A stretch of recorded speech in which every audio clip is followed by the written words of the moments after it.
afternoon. Hello and welcome to everyone. We would like to welcome you all to this webinar this Friday afternoon. Thank you so much for taking time out of your day to join us. My name is Trey Calvin. I serve as the Communications Director for the Center for Applied Linguistics. And today you've joined a panel discussion entitled Asset-Based Approaches for Educating Multilingual Learners.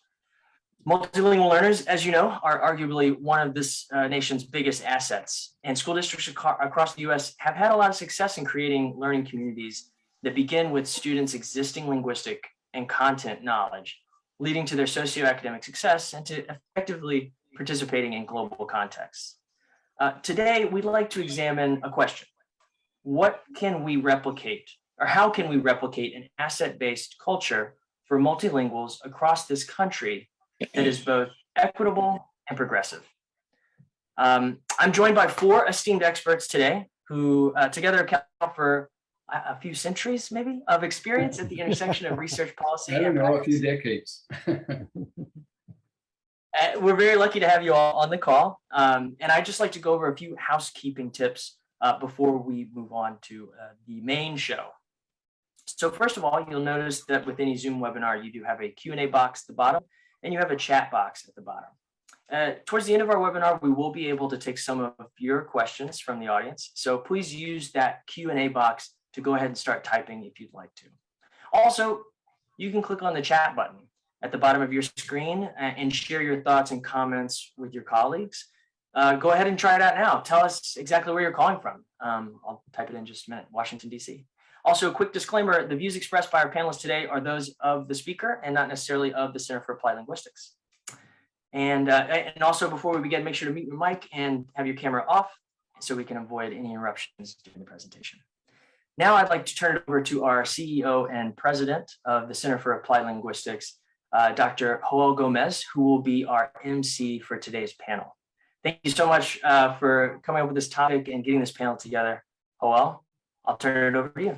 Well, thank you very much, Trey, and welcome everybody, and thank you for joining this panel discussion on an asset-based education for multilingual learners.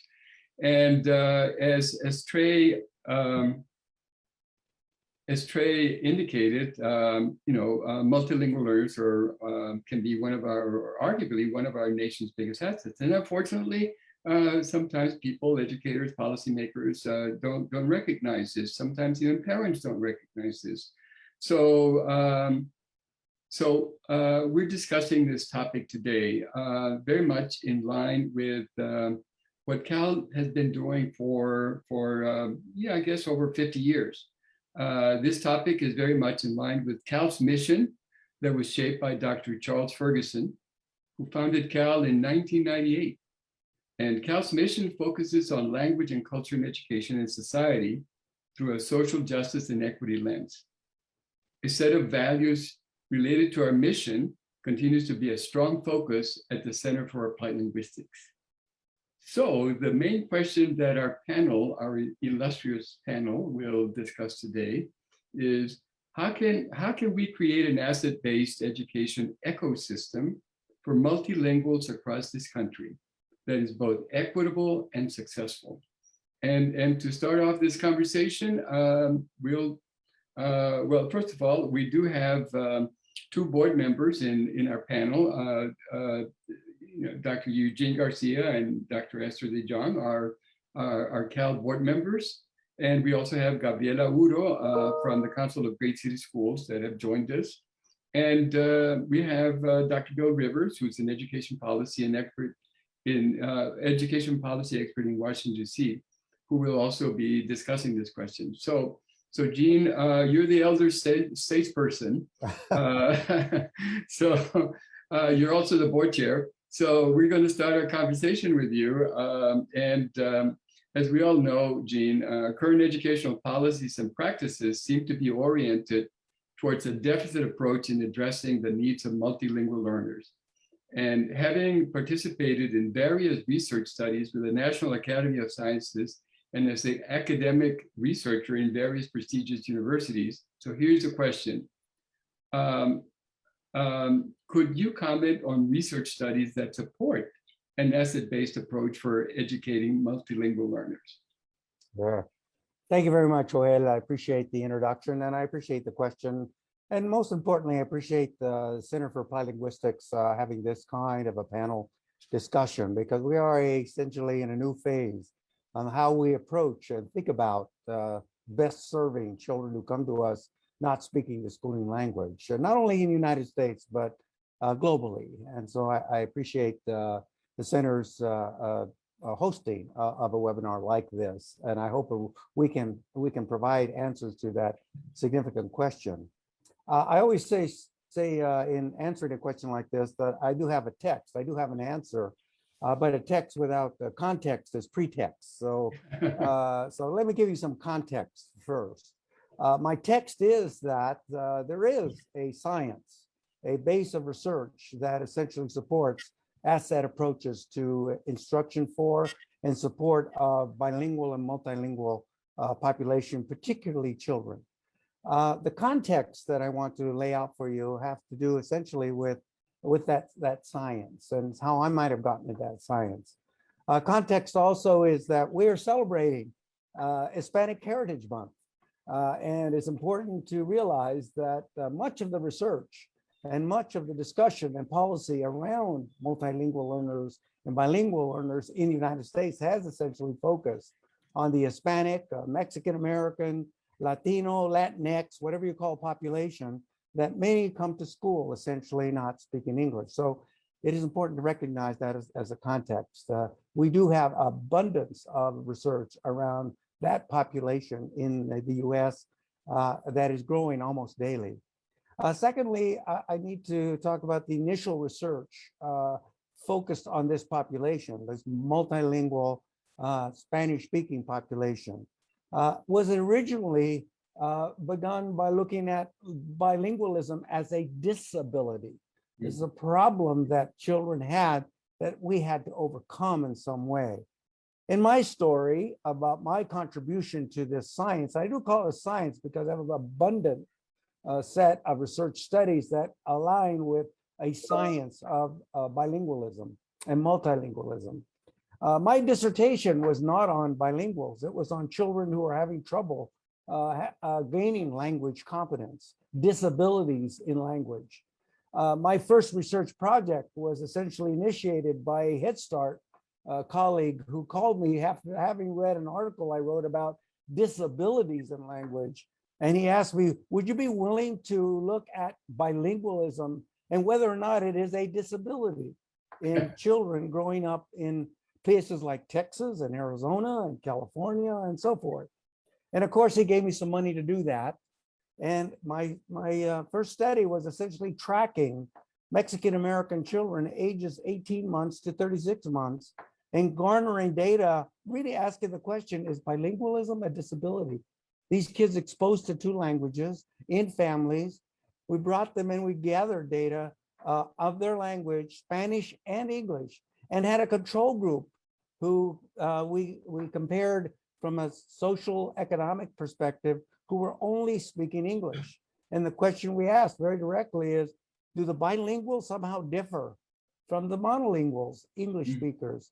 And of course, that study, first book in the 1980s, essentially said, no, bilingualism is not a disability. In fact, those bilingual kids, even though they were poor, even though they worked in many cases in families that were struggling, they did not essentially indicate any problem in acquiring the complexities of two languages, whether the negatives differed in Spanish and English, whether they dealt with other complex syntactic and grammatical areas, we found no significant difference. Now that research was also occurring in other places other than my own laboratory, but in cases like this, we essentially begin this notion that bilingualism is not a disability. Well, then how do we get to the notion that bilingualism is an asset? Well, that's a new science, essentially, which began to build on the non-disability notion and began to look at essentially what other aspects of bilingualism might we look at. Now, I have to essentially say that the National Academy of Science, Engineering, and Medicine essentially produced 6 reports regarding the science on this population since 1997 through 2017. Now that's the scientific base for the kinds of things that I'm thinking about. Those reports are there. The most recent one, entitled Promising Futures, was published in 2017. What are the findings in that report? Well, first of all, bilingualism and multilingualism in poor or on poor in the United States and globally is not a disability. Whoopee. Okay, we knew all that already. However, the empirical evidence was that it is an asset. It is, in fact, linguistically, cognitively, social-emotionally, and academically an asset.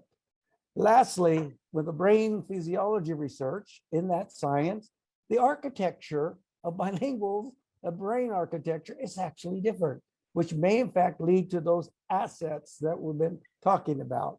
So that science now exists. They forget the idea that it's a disability and begin to think about it as an asset. Children learning 2 languages or more actually assists in numbers of other kinds of developmental and learning opportunities. Now, how does that policy, is that policy effective? And Gabriela helped me, as when I was at Obama, essentially generate in the Clinton administration with a wonderful secretary, Dick Riley, who allowed us to essentially fund developmental bilingual programs. Until then, they were just transitional programs. What that means is we said, you get extra points if your proposal says, I'm going to keep the home language and develop it along with English and the academics that needs to go along those lines. So we did, in fact, able to at least twig policy in some ways. I'm sure others will talk a little bit more about that. What can I say at the end of the day with regard to what the science is saying to us with regard to both policy and practice? First, obviously, do not ignore the home language. Access it, use it for learning academics and English assets. Start early. The other thing that's emerging in the science. Young children can handle 2 languages. Their code switching is not a problem. It's actually another asset that they have. And essentially be able to implement linguistically the kinds of programs that build on essentially assets of these kids wherever possible. Dual language programs are essentially what is presently recommended by the science. Thank you. I'll stop there as very good. Thank you very much. I think you did. You created a strong, I guess, baseline for the fact that an asset-based education does work for multilingual learners. And in addition, Gene, I think there's another report by the National Academy of Sciences. It's a report on how people learn. And it's not about K-12 students. It's not about multilingual learners. It's about how people learn. And there's been 2 reports, one about a decade ago and this one that I think appeared in 2018. Okay. And it emphasizes that people learn best when you tap into their linguistic and cultural knowledge in many, many ways. So we do know that an asset-based education works. There is research that supports it. So I was just wondering, Esther, you work in higher ed, you work in teacher preparation, and you've been in leadership positions working with educators who work with multilingual learners.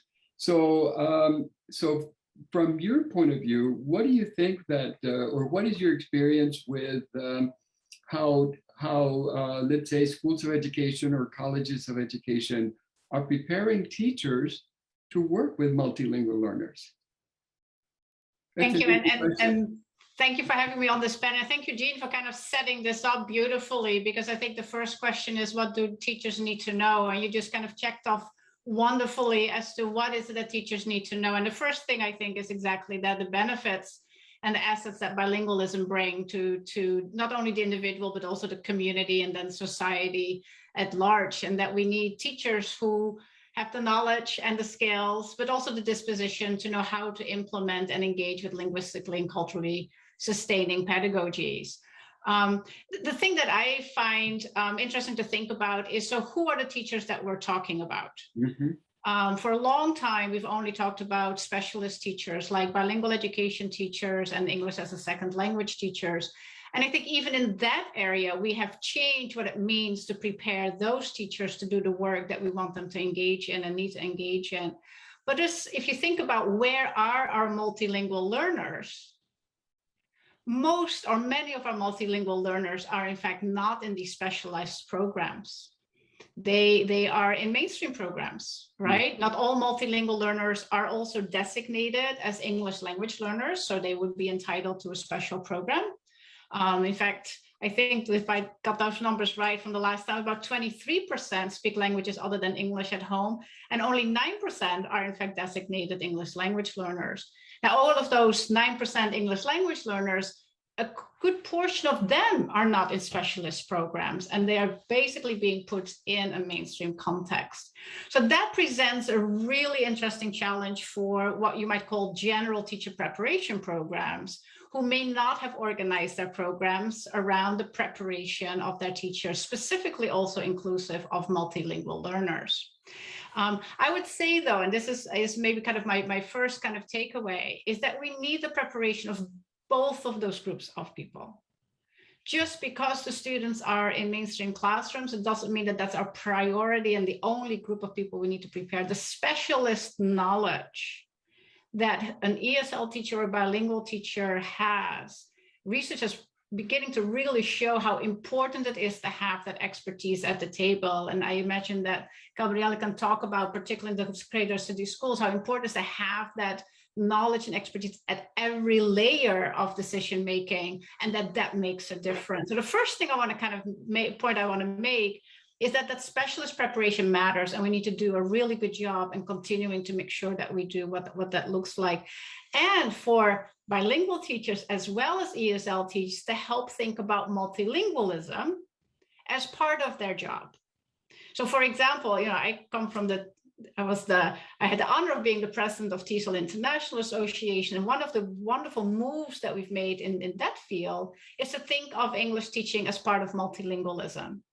That's a big shift in terms of how we prepare teachers and how we think about the role of English in relationship to other languages. But even bilingual education teachers, their skill set and the understanding of the different ways that multilingualism comes into a bilingual education program with simultaneous bilinguals, with sequential bilinguals, it's a different way of engaging with their work. And it's so important that we prepare them to do that, and to do that in that assets-based framework, where we recognize that home language practices, community language practices may often vary and can be quite different from what schools might think of as practices. Then in terms of the generalists, if you will, the mainstream teacher population, those teachers need to also know what it means to be assets-based. And here, this is kind of some of the work that we've been doing here at the University of Florida, is kind of thinking about if your teacher candidate population is more monolingual in terms of their background, and yet we want them to engage in bilingual practices or multilingual practices, how can we do that, both in terms of their understanding why it is so important that they engage in those activities, but then also give them the opportunities to practice that and understand what it means for them when they go into the classrooms. So I'll leave it at that for now. That's the multilinguals already there piece. I also want to kind of put in the conversation the multilinguals to be. Mm-hmm. Right? There's also a group of students who may have receptive understandings of other languages. They may not grow up with other languages directly in their home, but they may be exposed to many other languages. And so there's a lot of opportunities for really thinking about multilingualism and multilingual development for many different groups. So Gabriela, you work with Council of Great City Schools, and I think you have about 72 member organizations, some of the largest schools in the country.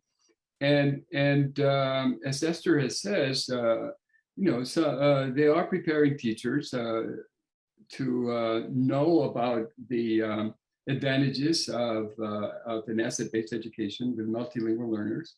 And maybe to even pick up some skills on how to implement what they're learning. So based on your experience, Gabriela, what have you seen in the schools that demonstrate that, what have you seen among the successful programs that are employing an asset-based education. What are some of those examples of what teachers are doing that tap into the asset-based education approach? Thank you so much, Joel, and everybody. Thank you so much. The opportunity of being on this panel is great, and I love being with this illustrious panel. If I may, I'd like to broaden the scope of when you talk about instructional programs in school, mostly because the 75 school districts that we work with, I'm always thinking of systems and structure. And I love what you said at the beginning, Joel. You talked about the ecosystem. The ecosystem is critically important because just like we want to value our students and consider them as assets and the assets they bring, we also want to value teachers, right, as assets. And that's sometimes that's something that's missing. So one, I want to talk a little bit about some of the other things that support the instructional programs that you're mentioning, and mostly because there's other structures and policies that want to allow these programs to surface and flourish, but then also to sustain them over time, right? So they're not just a flash in the pan. So I have a couple of examples. At the policy level, just this Monday, September 20th, in San Antonio ISD, the school board adopted the designated bilingual program, the dual language program, to be the designated bilingual program across the entire district. Wow. Now, as Esther mentioned, you know, in the case of San Antonio, almost 90% of the English learners there speak Spanish. So it's something that can be done. In other districts, however, we do have dual language programs in Urdu, for example, in Guilford County, North Carolina. So even other languages, you know, it's a possibility, but it's not as likely to do something that across an entire district. But that's critically important because it sends an important message by elected officials, by leaders in a school district. Another policy example would be, for example, in Oakland. Oakland is really trying to move away from early exit bilingual programs, moving towards dual language programs to be really the norm. And so that's at the policy level that sort of really starts clearing the path and providing the resources these programs typically need. Then we have, for example, another example is pathways for English learners. That is, it's not a structure, it's a practice, it's a vision, right? But it's critically important because in order for you to really act on an asset-based education for English learners, you have to assume that their whole pathway is going to be one that's asset-based, right? And at the end of that pathway, they are biliterate and they are college and career ready. So two examples there. One is out of Oakland. They're working on the early stages of that pathway, the pre-K to grade 2. In many places we have find, and you know, Jean, I'm sure this is the stuff that you've been working on too a lot. There's a disconnect between what's happening in pre-K to what's happening once they come to the K-12 system. And for our kids in the early years, that is like terrible. I mean, that's when you really should be getting your act together and having coherence, right? So Oakland is really working at starting their pre-K through grade 2 pathway to really start building much more of a focus on multilingualism and dual language programming. So that's one pathway. On the other end of that continuum, we have Omaha Public Schools. They took it upon themselves to look at the pathway for secondary, for English learners at secondary. And it meant pulling together, and it was specifically to look at access to rigorous courses in the sciences, math, engineering, you know, so basically your STEM, right? Because what we find is for English learners, especially even former English learners, right? Or those who are at the top end of that proficiency before they exit, even then, sometimes they don't have access to rigorous courses and pathways. And it becomes a gatekeeping issue, right? So they brought together folks from cross departments to really look at what does that pathway look like for English learners and how can we change it so they actually end up in courses that give them many more options. And just to think about this, it's not an easy task. Because I'll just enumerate for you all the people involved in that task and what has to happen. You have the EL director. So talk about an ecosystem, Joel. You have an EL director who is keeping the vision and the high expectations for ELs, right? It's like a mantra. Yes, ELs can do it. But it's calculus. Yes, ELs can do calculus, you know? So you just have that person that has to keep saying that. Then you have the science and math department leads. Well, they now have to adopt that vision of high expectations for L's and an understanding that language development is interdependent with content development and acquisition, right? And they might not necessarily think about language, right? At least not in the way that we do it and live and breathe it. Then counselors need to understand that English learners can make it. It's not going to be like, ay, pobrecito, they can't really do that. Yeah. They can do that. And there's going to be supports and they can take those courses and the pathways, right? So then counselors need to be working, one, with their own expectations for L's, and then how do they work the logistical challenges of master schedules. Finally, two more. Principals and teachers. They have to believe that L's can do this, because if not, they don't want to put L in a class that doesn't do well, because then it's going to affect their score for their school, right? And the teachers are going to say, no, I really don't know how to support L, so don't bring them to my classroom. So those, and then finally, parents and students themselves. EL parents need to understand that there's a pathway that you as a parent and with a child, you can create.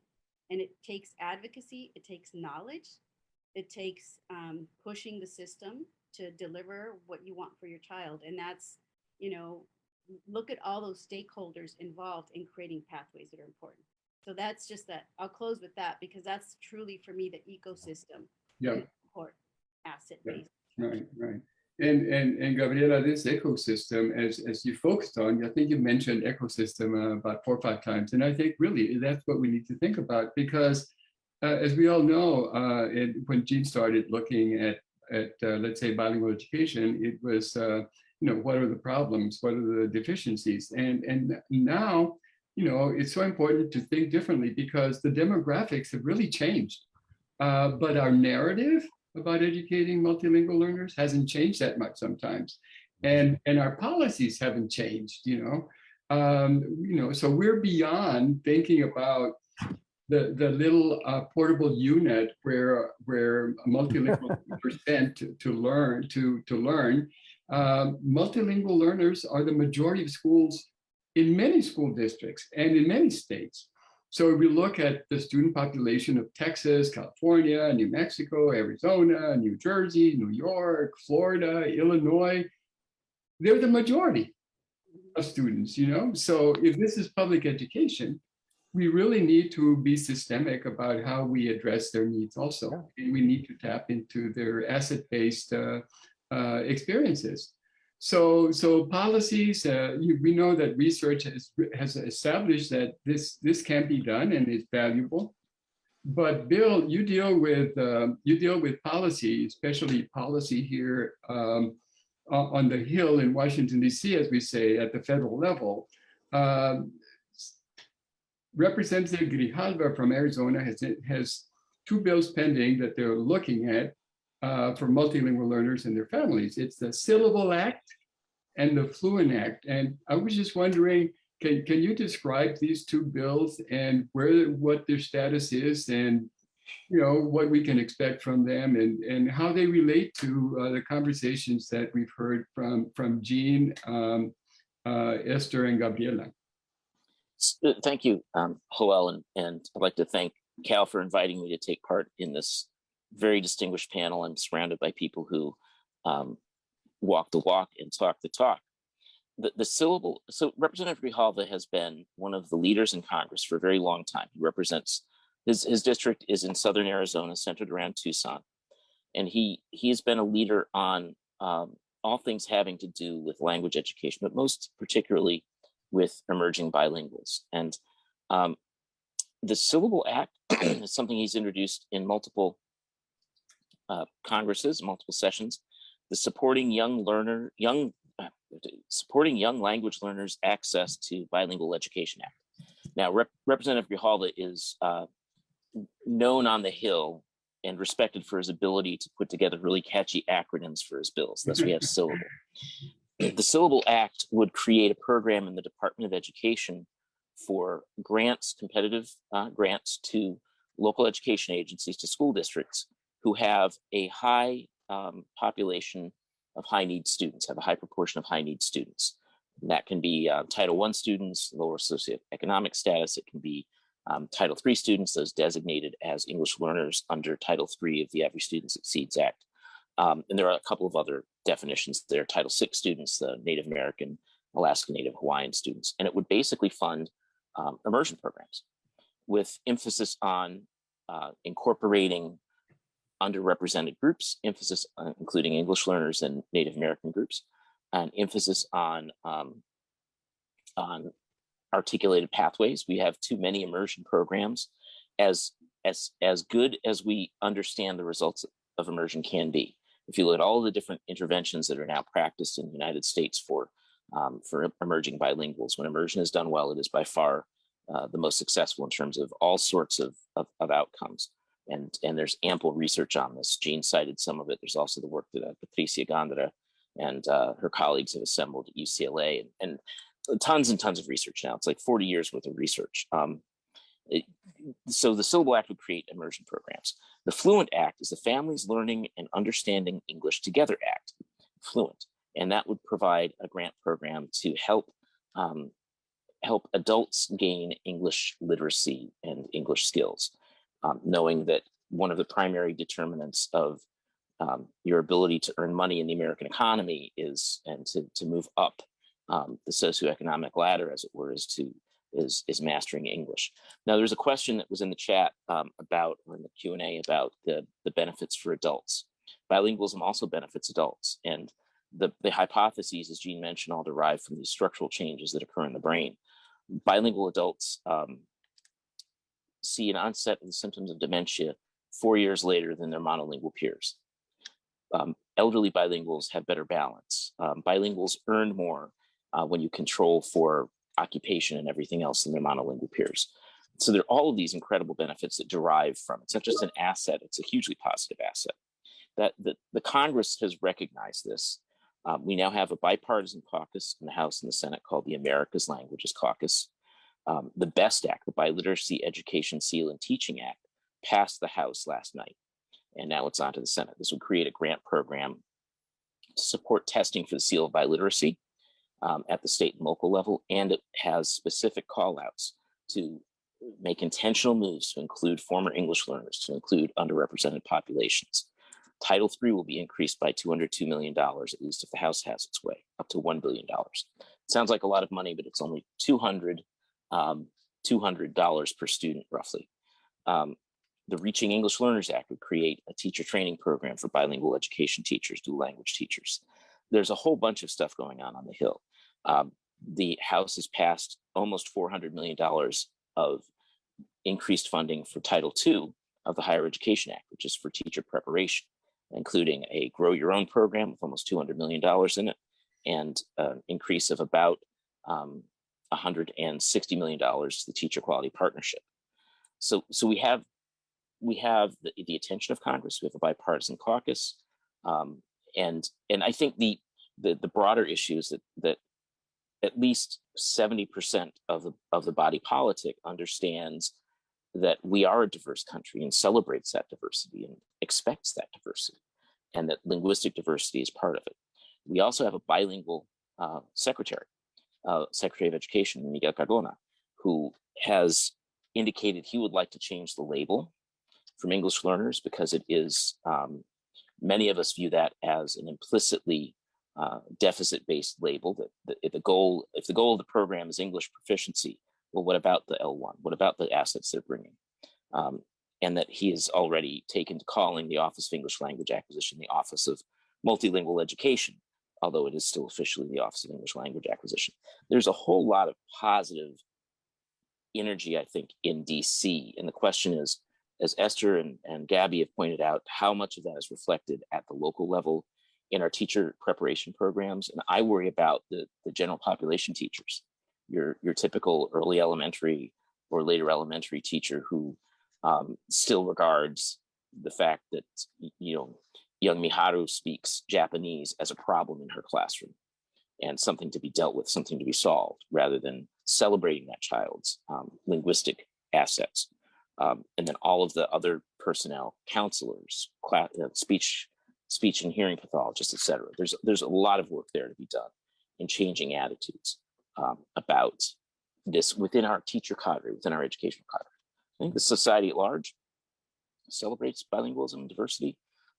Probably not as much as about 30% of the population celebrates something else, and they're very strident about it. But we don't have. I don't think we should fear that.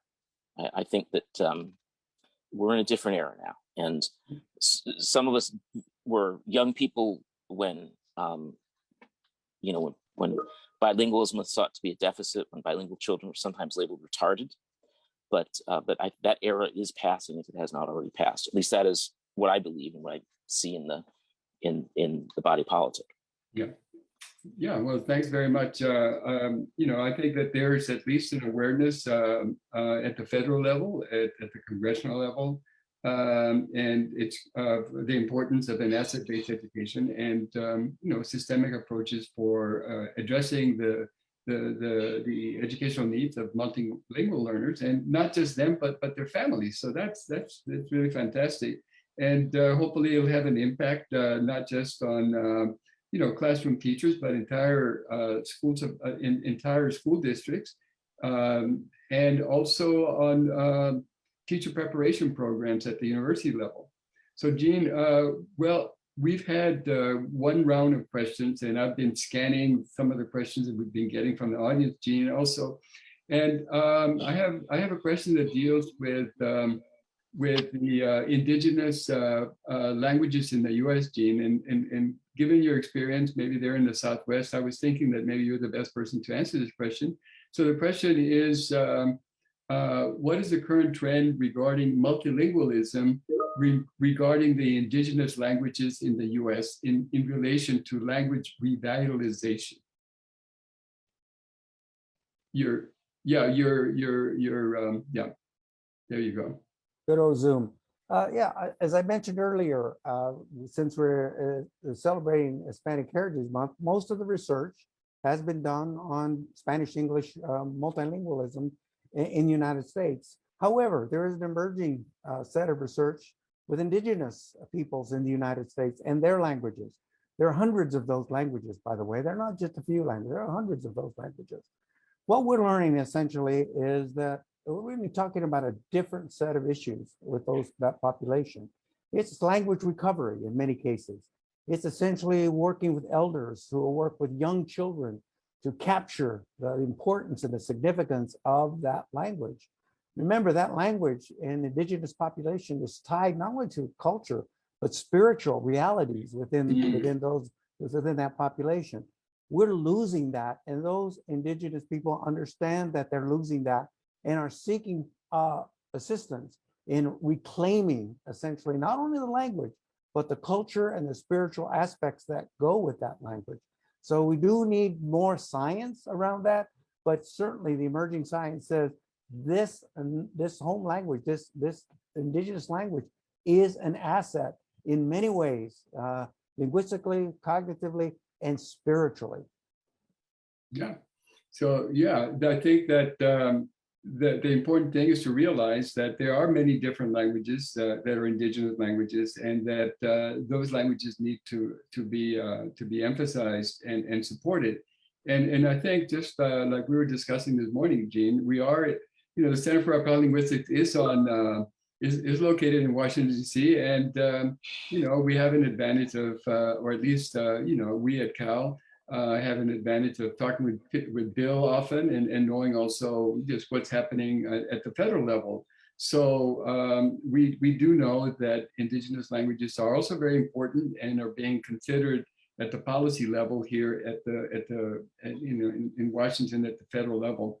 So I was also looking at some more questions, Gabriela, and I have a question for you about the relationship between dual language programs at the district level, and whether these could be considered a pathway program. So I guess the question is the relationship between a whole district kind of dual language program and a pathway program. Certainly, and I think that's the case in districts where they have so many languages that maybe they can't do it across a district, they do that. But one thing that I would like to mention, and I didn't do it earlier just because I wanted to be mindful of time, is it's another sort of one of those structural things. In the case of San Antonio, even before the board adopted that policy, they actually had already been doing work to improve the literacy instruction of the monolingual English language arts side. And guess what? Through this project, they brought together folks that had already a very robust dual language program based on Kathy Escamilla's work. And together, the dual language model and what was included in that literacy program actually was used to improve the monolingual English language arts program. Mm-hmm. So even when you're not doing the dual language, the way you develop literacy, keeping in mind and using the assets that students bring with their linguistic repertoires actually is helping the monolingual side. Mm-hmm. So, that type of exchange is critically important. And I'd like to also mention something, a question for Jean. Jean, is there research coming out of Spain or research about how Spain brought back Catalan and Euskera and Gallego? Because during the Franco years, those languages went dormant. And then, because I remember this, right? Afterwards, you go back and now it's like you go to San Sebastian and I can't even read anything because everything is in Euskera now. That's right. That's right. There was a whole generation that didn't speak it. So I'm wondering if we can learn from that. In the Franco years in Spain, all these languages essentially went underground. However, they went underground in a very effective way. That is, they were continuing to teach that language, even though they were prohibited from doing so.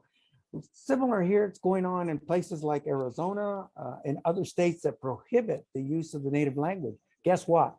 It's going underground. And teachers understand that they have to use that native language for reasons that promote not only academic learning, but the resilience of essentially the culture and the home and all that goes on in the child's life.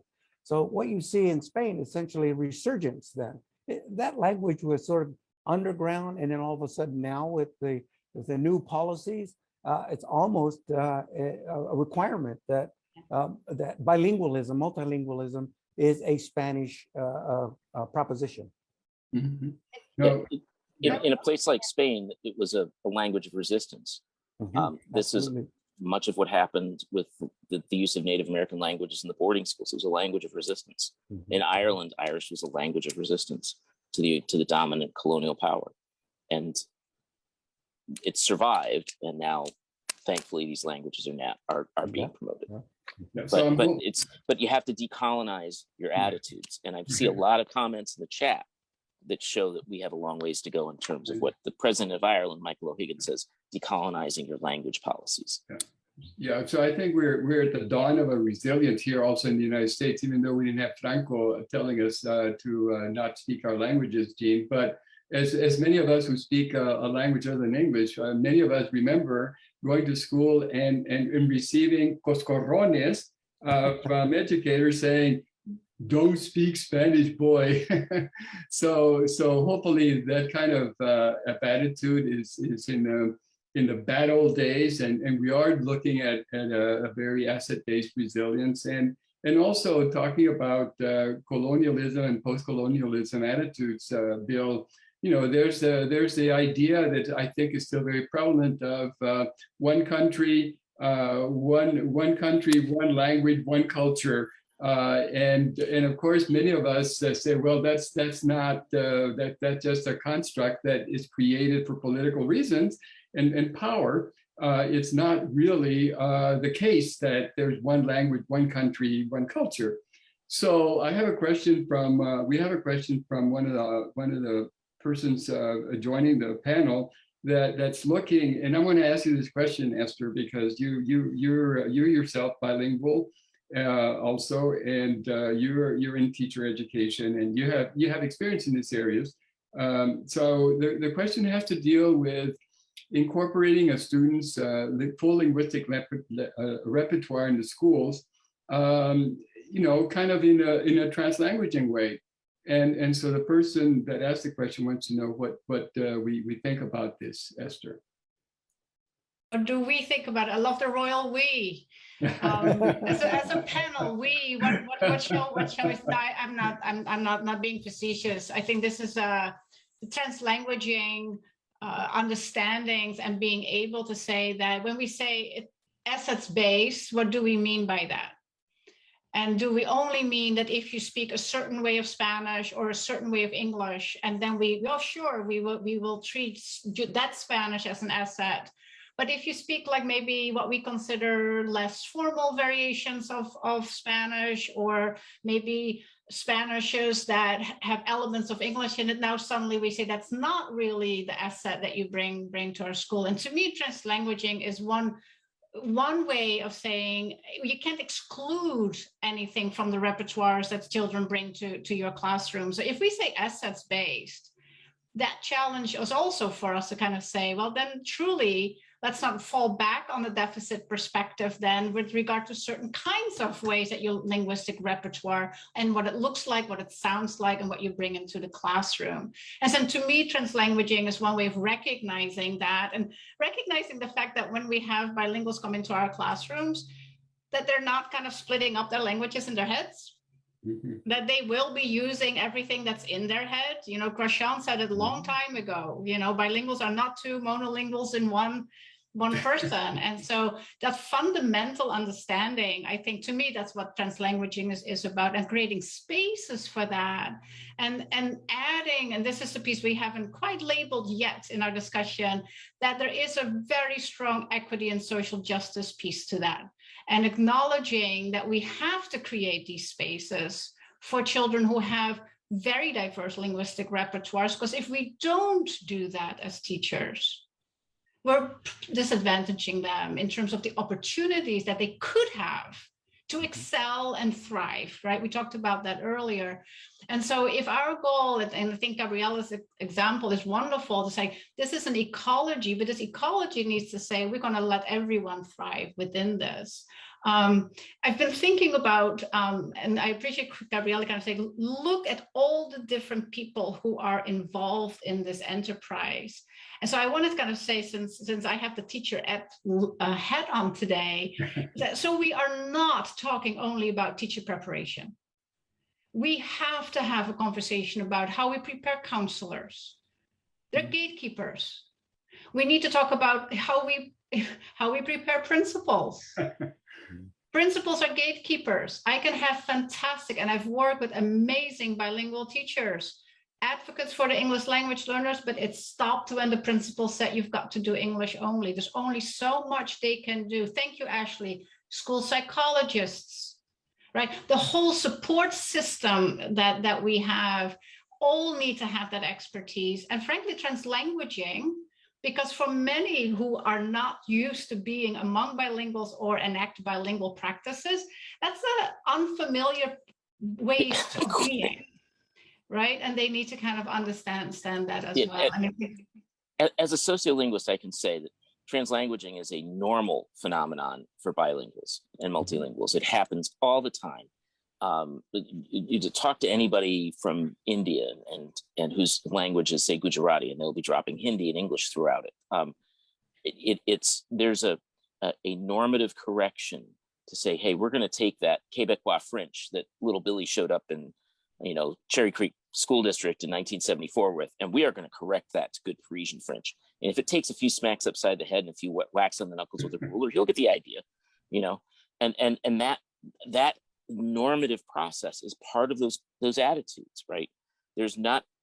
Iceland is the exception. Every other country has multiple other language communities, but the idea that it comes from the Risorgimento in Italy and the unification of Germany in the 1870s, that it's a single unified ethno-linguistic nation state, which sold pretty well in the US for a long time, I must say.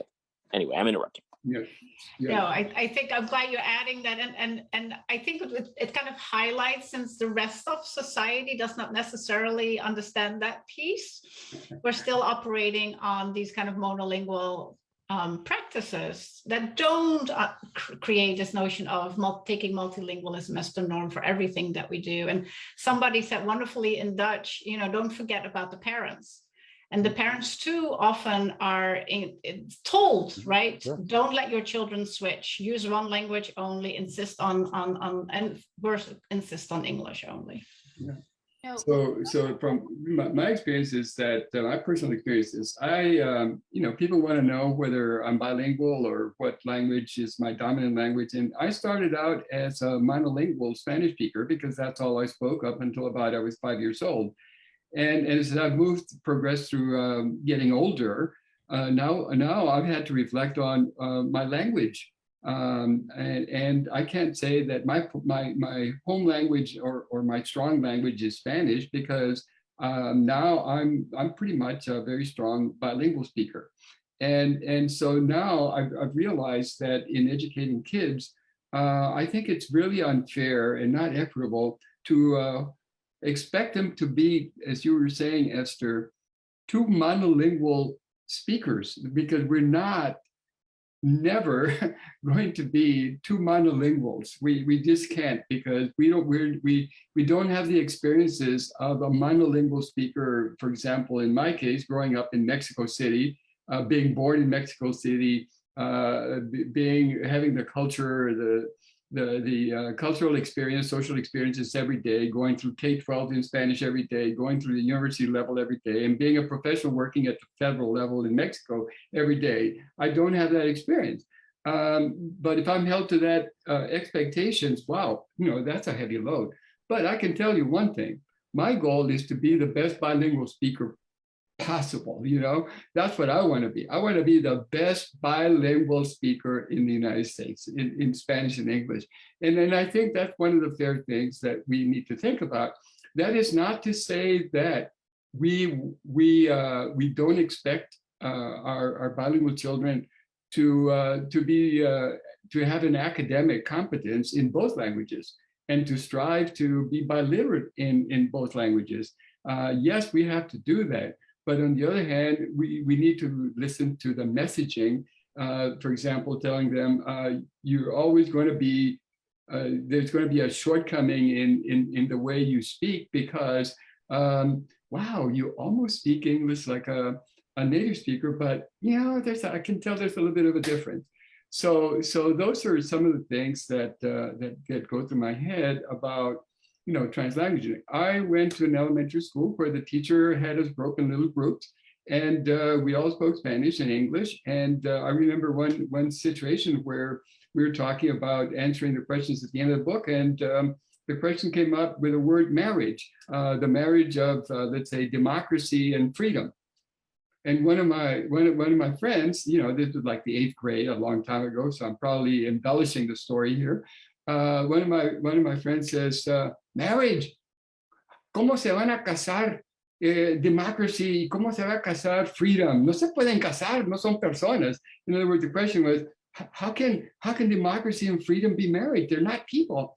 And some of us said, no quiere decir casarse, quiere decir unirse. So, oh, now I understand. So that was a typical learning experience for us where those of us that understood what marriage meant were able to explain it to the others. Didn't mean that it wasn't about two persons getting married, but it was about the union of two concepts. And so for me, that's an example of how using a student's full linguistic repertoire can be of assistance. But anyhow, I wonder if any other panelists have had any thoughts. Jean, I think we've heard Gabriela and Bill and also Esther. And if not, I'll follow up with a question for you, Jean. Sure. Jean, one of the things about researchers is that they do fantastic research. And then at the end of the research, it says, but we need more research. Right. So you've described some really good examples of research that support asset-based education for multilingual learners. So I was just wondering, what additional studies do you think are out there that we could do? Sure. I think what's emerging now is why are we still stuck in not implementing what the science indicates is best for kids, for these kids? And what it seems to appear is that there is both explicit and implicit bias on people who are inactive. So we need some really sort of unpack that issue. there are very explicit biases. Some of you mentioned it. Well, we don't want, these kids can't learn calculus because they haven't learned English. That's a very explicit bias. You really don't think people can do this. But what's really fearful is the implicit bias, which we now is emerging amongst particularly educational practitioners. They think they're doing the right thing. They don't realize implicitly that the kinds of practices they're implementing, the kinds of notions they have, are problematic in terms of aligning with the science. And that's kind of research that's now emerging in a social justice environment that we've experienced over the last year. Is there really, are these barriers to implement what we know we ought to be doing? The science is pretty clear. Why is it we're not implementing that? And you say, well, there's no will. There's no, now that's down to the situation is there some explicit or implicit bias in those individuals making decisions about how they instruct, how they organize, and otherwise deal with this population of children? Yeah. So kind of related to this, Esther, kind of following up on the idea of research that still needs to be done. Right now there's a strong priority and value on quantitative research. The medical model, the gold standard for research. How do you see, Esther, some practices that deal with qualitative study that could also contribute to how we, like Gene says, implement programs that are asset-based for multilingual learners? So what are some of the qualitative studies? Are there some that you see we could do? Would they be useful also? I think it can be very useful. I've never seen quantitative and qualitative as competing necessarily with one another. They answer different kinds of questions. Mm-hmm. I can imagine that when Gabriela works with huge, large districts, the power of the data that comes out of that, doing that through quantitative research, is amazing. It shows, and she can tell this way better than I do, it shows you patterns. It gives you arguments for policymakers, because policymakers like to see those kinds of numbers. But sometimes there's quantitative piece that doesn't get at the processes and the how. And so the qualitative pieces can really, like the case studies that Gabriela talked about, that's the qualitative part. So who all made this happen? What kind of conversations were happening in order to move this particular effort forward? In terms of practices, in terms of, so we can say this is teacher preparation, this is what we put in the curriculum, we can do student achievement and say, yes, it had a positive impact, but ultimately we want to know what is it that this teacher is doing? And the qualitative pieces really allows us to have insights on that, which then gets to translate more on an individual, like, hey teacher, here was another teacher who was trying to do what you were doing. Let's expand the insights from those inquiries. So I don't see them as conflicting. Mm-hmm. I wish we had more and more productive ways to put them together so that we can tell a very strong story through both the qualitative and the quantitative data. And I'm not sure that we always kind of bring those things together nicely. Bill has his hands up, and then Gabby, so I'll stop. Okay. Go ahead, Bill. I just want to say that when I go to the Hill, I am told reliably, the statistics make us credible, the anecdotes make us memorable, and that is as neat a distinction as I've ever heard of qualitative versus quantitative. Having done both, I understand how to introduce rigor into both kinds of work. But as Esther said, the explanatory power, why do we see this disparity? Why do we see this disparity has to come from the qualitative research. So Gabriela, Gabby you got your hand up. What are your thoughts? Yeah, I just wanted to comment a little bit and follow up on Esther and a little bit about what Gene said. Absolutely. I mean, when we look at data from our districts, we don't go about it really with that really very strict guidance in terms of research and the random control and all that. We don't do that. It's really much more qualitative, but it is exactly that, Esther, looking for the patterns. Because one thing is what you see on policy, on paper, and that might be what people are intending to do, but it's not until you actually start digging that you actually uncover what they actually are doing. And that's very much where you uncover the implicit bias, right? So they think they were doing the right thing for kids, but then the way they enacted or they executed policy, you realize, no, that's actually not helping the students as you had intended. So that's really, really important. One of the things I think is important is in this narrative, and Jean, like, how do we change that narrative? I think part of it is giving more voice and celebrating students, right? Whether it's translanguaging, and I think for me, the unifying element is meaning making. So when if you're translanguaging, I don't care if it's between 2 languages, 4 languages, or whatever. Why do you do that? It's because you're trying to communicate something, or you're trying to understand something that's being communicated to you. And I think we can all agree that we all need to understand each other and understand what's being presented, right? So you can sort of do away with some of that. But I'm thinking that the narrative changes that some of our districts are able to do is when they lift up the success of students. So one example, Fresno Unified during the pandemic, they recruited their reclassified English learners, so students who had, qualified or had scored high enough on their proficiency assessments that they exited based on their protocols. And they recruited them, and this is at the secondary level, to be mentors for the new English learners. So that, and it's not about instruction, it's really just, to know how to deal with your classes and talk to the teachers and go get help or whatever, right? Or sports, whatever. But that's lifting up the English learner as a success, right? And then the other students can feel also some affinity to that student. The other piece is, for example, some of our districts are very good and deliberate about changing the narrative of English learners and showcasing them through storytelling. Like during the pandemic, honestly, this is what we did in some of our reports. It was the immigrant community and the English learner community that held up a lot of businesses. Everybody was shuttered, but the folks that were doing the Amazon deliveries and the cooking and all sorts of things, and a lot of our high school students actually were working full time.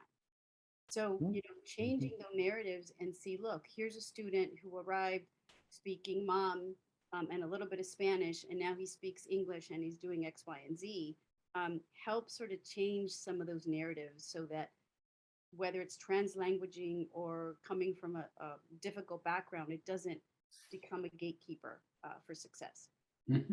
Yeah. So the idea about communicating is so important, and meaning making. Obviously, that's a very strong rationale for using a student's full linguistic repertoire. It's that meaning making that's so important.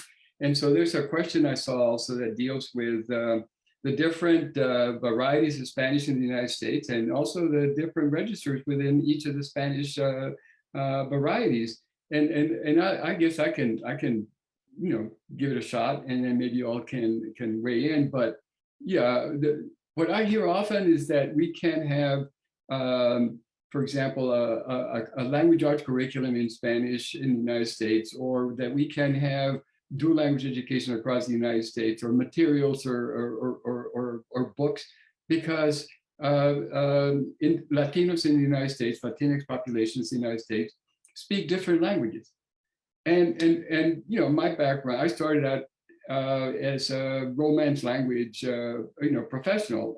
So that's certainly not true that we cannot understand each other, because some of us are Salvadoreños, some of us are Mexicanos, some of us are Colombianos or Argentinos or Chilenos or whatever. We do understand each other. It's one of those things that there are differences in accents, and there's differences many times in the cultural part. So, for example, I came to Washington D.C. and Gabriela, I had never had a pupusa. I didn't know what to expect when I went to a Salvadoran restaurant. It's just, do you want a pupusa? Well, I don't know what it is, And of course, there's different varieties of empanada. So when someone says, do you want an empanada? I'm not sure whether I'm going to get something with meat or a vegetable, something inside of it. So the idea is that there are different varieties of Spanish, but there are different varieties of English. And also, just like in English, within each variety, there's different registers. So we speak differently at home. We speak differently with pets. You know, we speak differently with children. We speak differently with authorities. So there's different varieties of Spanish, and there's also different registers that we use. And ultimately in school, we want to learn the academic register because after all, that's what English speakers do also. When they go to school, they learn the academic register. And we also want to be proficient in the academic register. So anyhow, I wonder if you all have any other thoughts about that. And if not, we can go to... Can I add in a corpus, an analysis of a corpus of Head Start data? These are kids 3 and 4 years old across the country learning Spanish and English. We found no significant difference in those registers. In other words, it wasn't the register in Spanish, wherever it was, of Texas or New Jersey or Illinois. And then these are Head Start 3 and 4 year olds. The bilinguals were bilinguals, and they were pretty competent bilinguals. So the register did not seem to have an effect on the language development process that was going on, at least at 3 and 4 years old, in this corpus of data that we examined. Yeah, wonderful. So I'm just going to have one last question, and hopefully we can go to more questions from the audience. And we've got Trey, and we have our Vice President at Cal also looking at some of the questions, and maybe we can, you all can be looking at some of the questions we can focus on. So, Bill, if you can give us a short response on, if you had a magic wand, what kind of policy would you have the federal legislators come up with that would have a favorable impact on asset-based learning for multilinguals? Well, I think there are a couple of different components. First, significantly increase the overall funding for the education system from the federal government. The Biden Build Back Better plan proposes this. The Biden budget does. I'm not being partisan here, but we know that state and local disparities in funding are enormous. And at the same time, there are unfunded mandates or underfunded mandates. If you look at, for example, the requirements under the Individuals with Disabilities Education Act, they are desperately underfunded. If you look at requirements under Title VI of the Civil Rights Act, 1964, Executive Order 13166, relating to language access, in particular for parents, those are not funded at all by the federal government, but yet is an unfunded mandate. And one of the major determinants of the lower rates of participation for immigrant children in enhanced programs is the fact that the parents don't understand what the school system is asking and can't get them to apply for them. So number one is more funding and more thoughtful funding. Number two, we need the secretaries of education to consistently advocate for a diverse and multilingual and multicultural America. Unfortunately, there have been questions in the chat about the intersection of race and language policy, which are absolutely valid. But too often, when it comes down to racial and ethnic policy in our education system, it's assumed that the underlying language is English or it will be English. It's still very much an assimilationist attitude. And I think in having secretaries of education, having national leaders embrace diversity, embrace linguistic diversity, accept that there are more than 70 million Americans who speak another language at home and who might have something of an accent, something beyond, a regional American accent, that's not just okay, that is to our greater good. So it's if I had a magic wand, it would be, much more money into the system. And especially to with lots of targeted bits and pieces, teacher training, immersion programs of all kinds.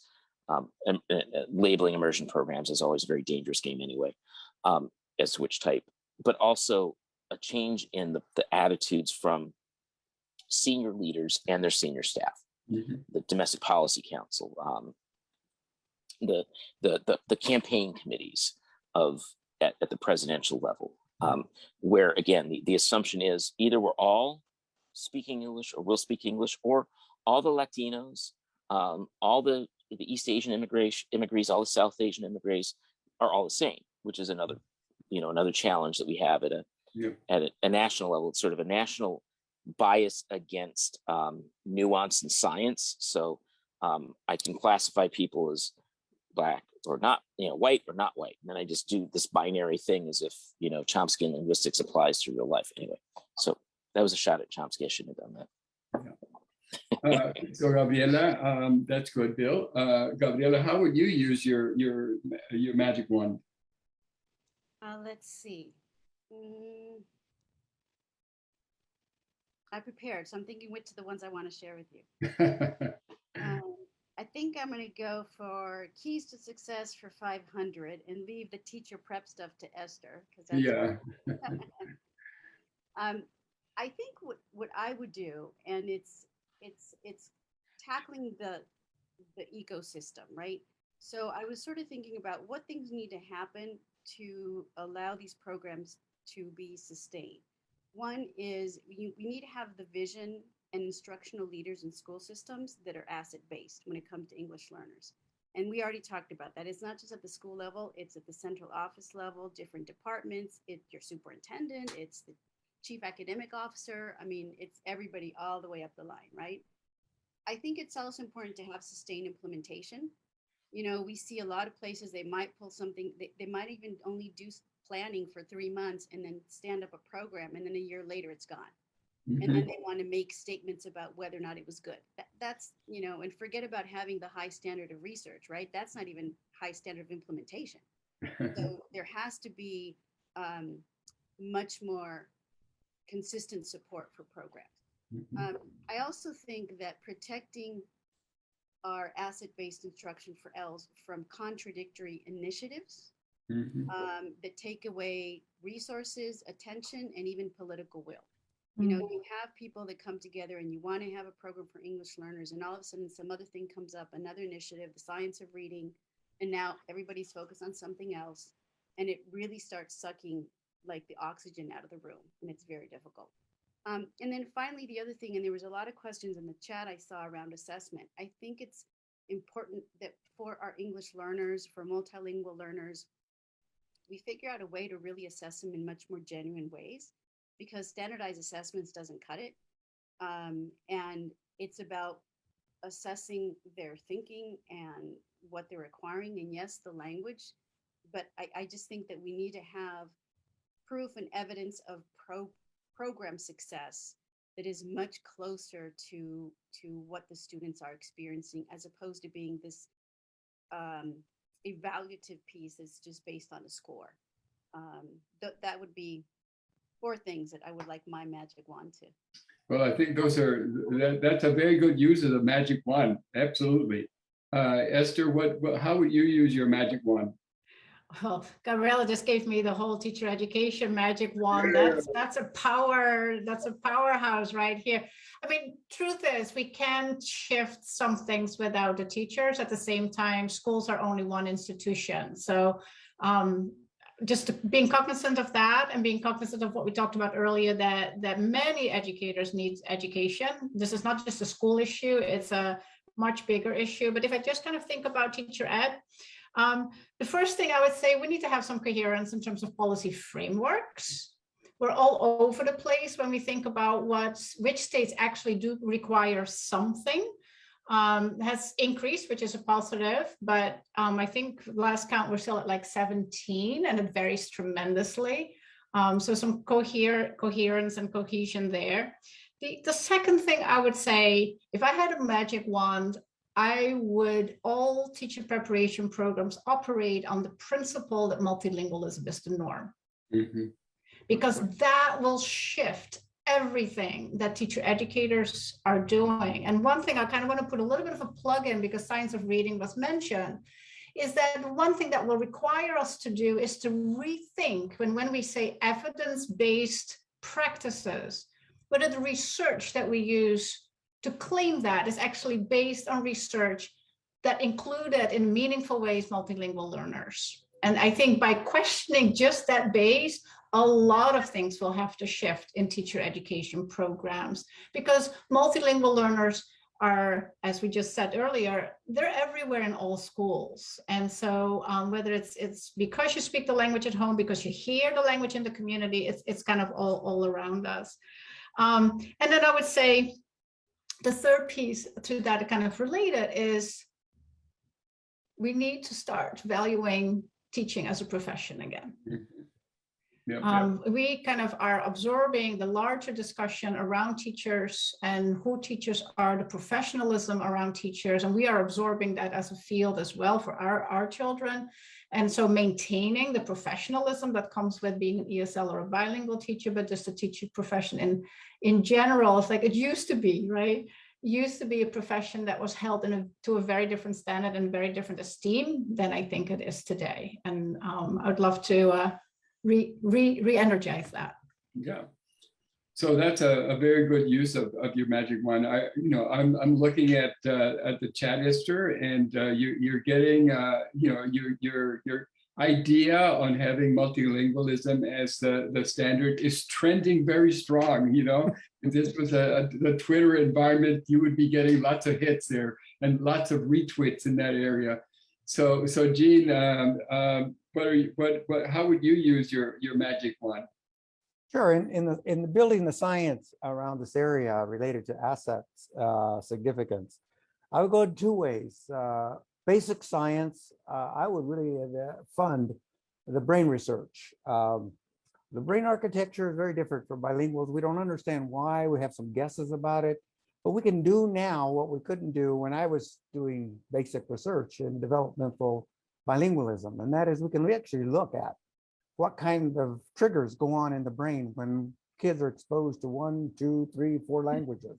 What goes on? What actually happens in sort of a what we call the effect of the environment on actually the brain structure, particularly around bilinguals. We need to understand that basic science. So I would do that. That's one piece of the wand, is the basic notion. A researcher always wants to dig deeper into why this is going on. On the more important applied side of research, which many of us are practicing, I would really look at the human resources that touch children who are bilingual or multilingual. Gabriela explained the sort of ecosystem of sort of the learning environment. I would go deeper. Anyone who touches these kids, language essentially is an important human resource. How is that occurring? What is happening?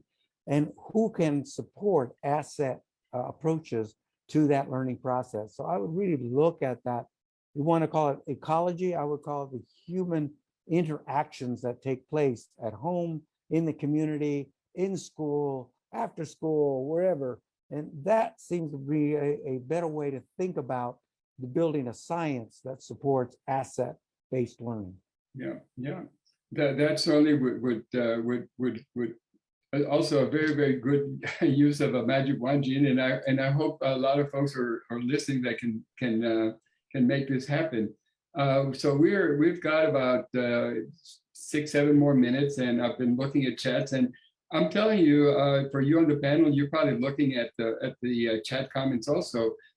Those are very rich, and maybe we can get someone that does a qualitative study to look at the chat messages, and then listen to the conversation and come up with a little qualitative study on today's discussion. I think that would be very rich.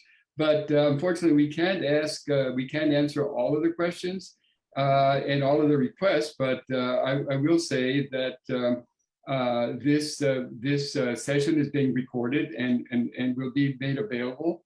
And that also, I think we have the questions like where can we find resources to help us with implementing an asset-based education.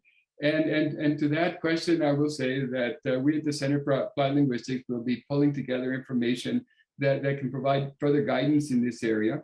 And also I have a comment here from Samuel Aguirre, who's our colleague at WIDA. And WIDA is also now developing, it will be launching a Spanish language arts framework. A Spanish language arts framework with 2 documents, one to guide policy at the district and another one at the state level, and another one to guide direct instruction of Spanish language arts in the classroom. And he has a link that he's inserted in the chat. So Samuel, this is very timely because I was talking with the education attaché at the Spanish embassy, And their movement right now in Spain is to create a kind of a strategy and initiative that sells the idea that there is el español de todos, the Spanish for everyone, not el español, not el español, not the Spanish for Colombia or Mexico or Spain, but el español de todos, el español de todos, Spanish for everyone, that belongs to everyone. So Samuel, this idea I think will marries very well with what you're doing. I think another comment that came up has to do with assessment, and I know that Margot Gottlieb and Tim Bolt were also going to be listening to being a member of our audience out there. So I was wondering, Esther, if you have any ideas about assessment and what is the, how can, the relation of system to asset-based education? I guess that would be the question. How do you see the relationship of assessment to a good asset-based education program from a social justice and equity kind of point of view? I think it's huge. And I want to make sure that Gabby has a chance to chime in too, because she had her hand up, and they're probably talking about assessment and the affordances and the constraints, right, of assessments that they can bring. So let me punt it to Gabby first, so she can. Thank you, Esther. If you want to answer that, because mine was about something else. So answer the assessment question, then I'll come back to a comment I wanted to make. I know, but how long do we have on assessment? It is such a complex piece. And I saw a little bit of the chat in terms of multilingual assessments and the pros and cons of that.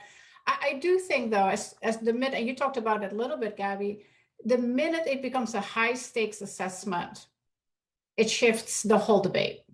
Mm-hmm. And the high stakes assessments are drivers. Right, because principals have to respond to it. If there's money tied to it, the systems respond to it. So that's where we really need to have a conversation. That mechanism is extraordinarily powerful in terms of directing what we do and what we feel comfortable doing or what we think we need to do. Right. So I think shifting from the high stakes to maybe ongoing assessments where we can progress, follow and monitor progress, that can be a lot more holistic, can be a lot more inclusive, and I would venture we probably can get to the very same result or better.